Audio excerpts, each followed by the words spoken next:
Okay. How do you feel? Good. And we're here at the Erase the Past program, which is a community-sponsored volunteer program to help young people at risk and gang members remove their tattoos, erase their past, and go forward with some positive self-esteem. And she just had her tattoo removed, and this is, you want to explain what that was from? An ex-gang tattoo. You okay? Yes, I'm pretty much in pain. I'm sorry, I'm sorry, I'm sorry.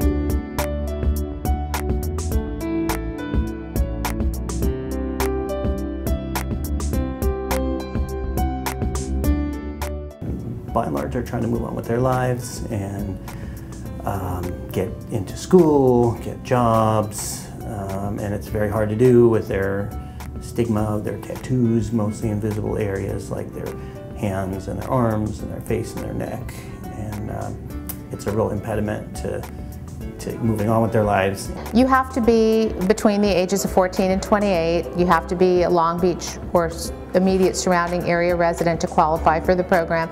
You have to be out of the gang activity for 6 months. You have to be taking no drugs for 6 months. And we have the police department go through a process to make sure that they've not been tagging, that they've not been participating in gang activity, no arrests, and that they're working towards a goal. You have to be either trying to go to school or trying to get a job. I'm trying to enter the military, and of course you can't have them above the collar. This is my first time getting any tattoo removed, hoping it will be as painless as it was getting on.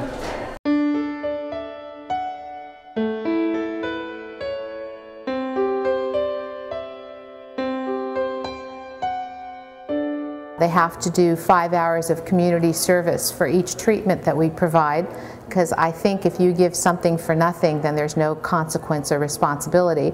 This way they have responsibility and do something positive to get something positive done. I think it's because there's less ink. Could you hold that for me? Mm-hmm.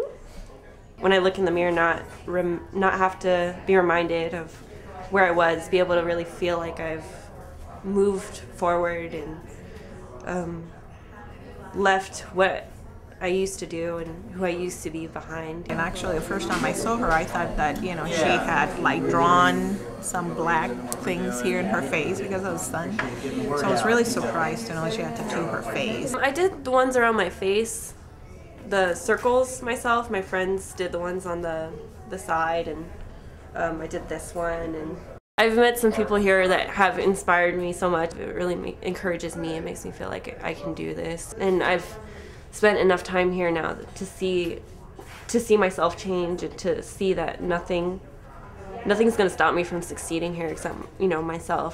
These are kids from different rival gangs that are forced to be together. We have people from gangs that on the streets have killed each other. And so they're all together, we hold hands, we have unity, we're all here to erase the past. As you wait patiently to have your tattoos removed today, think about all the positive things in your life. And with that, we're going to go ahead and move forward. Unfortunately, inflict a little pain, but erase the past. All right?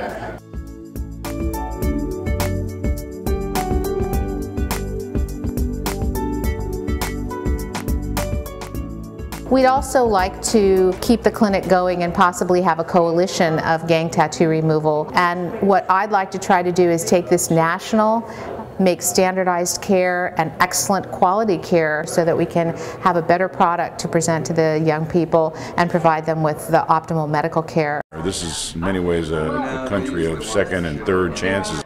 You know, with cutbacks in government, you know, the police department has cut back, other services have been cut back. And things like this tend to fall on the wayside. We got to find a way to be able to keep this going. We've had a few patients here, one of them today, who has been going through this 6 years, and he's probably had 20 or more tattoos removed. We can't do them all at once. You okay? Good, thank you.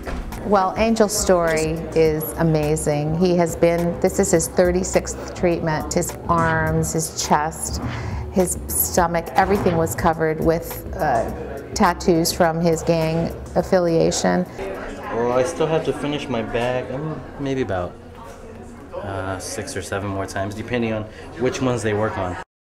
He now has a wife and children. He has a fabulous job. The gangs were his mentors. The gangs were his family.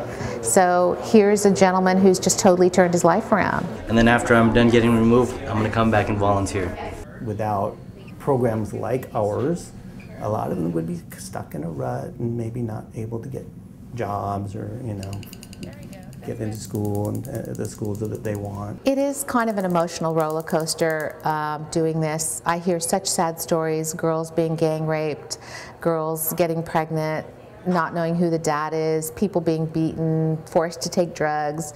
It's so sad to me that people don't have enough self-esteem to stand up for themselves and go away from this.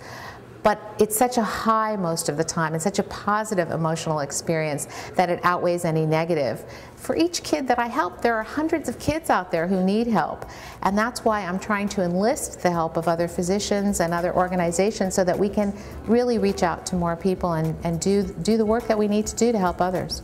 If we want to even attempt to attack the gang problem that we have in this country, and it's huge in Southern California, LA, Orange County, I think we need to start by helping these kids erase their past, move forward, get this behind them.